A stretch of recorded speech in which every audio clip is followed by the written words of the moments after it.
And then we had to march on to an elegant-looking SS officer with shiny boots and leather gloves, and he would either go this way or that way, left or right. I didn't know what that meant. All I remember distinctly was the woman in front of me. She had a little girl on her arm. She might have been 7, 8 years old. I didn't know the officer's name. It wasn't always Mengele, but I learned after I got into the camp, this was Dr. Mengele. And he directed the girl in one way and the mother into the other way. And she begged him, "Can't I go with my daughter?" And he said, "Sure." And I really am convinced that that happened to my father and to my brother.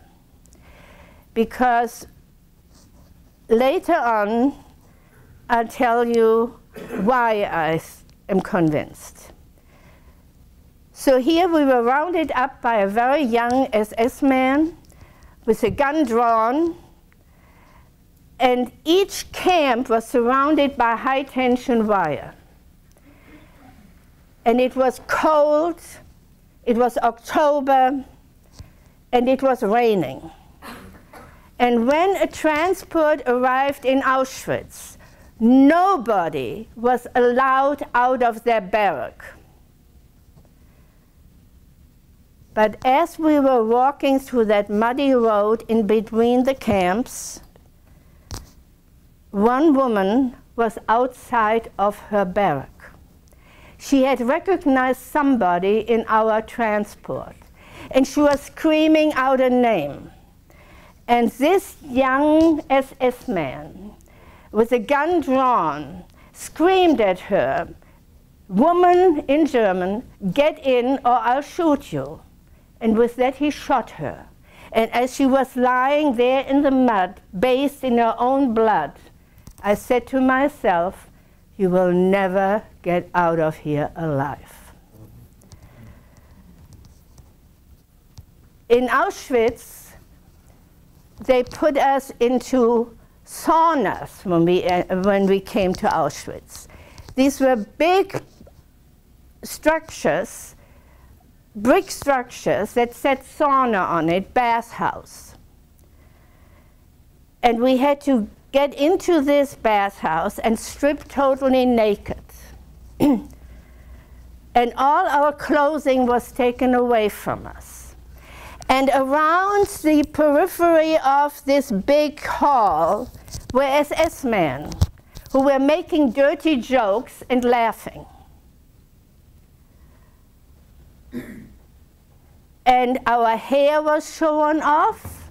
That was used too. And we were stark naked.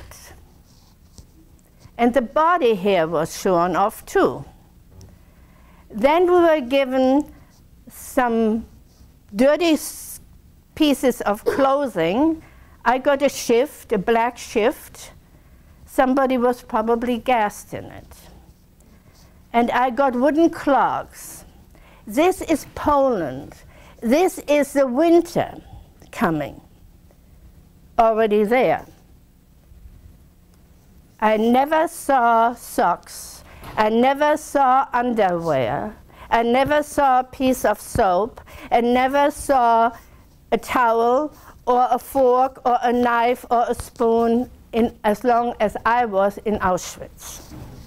Then, after we put our shift on and the wooden clogs were pushed out into the road again, and we ended up in a barrack. Now this is 44, late in 44. And I think we were so unlucky because it was just a matter of a month and no more transport could get into Auschwitz. And we had to have about 8 or 10 people on a plank bed that could accommodate 3 people, because they were coming from all over Europe. They didn't know where to put these people anymore. My friend Dieter, who is still living in Boston, she got to Auschwitz earlier, maybe 2 months earlier. She was still tattooed. I never got a tattoo. I got a number. And then in Auschwitz, they had selections. Selections to go to work or selections to be killed. Now, if you would have told me that in Theresienstadt, I would have told you you're an idiot. It's impossible.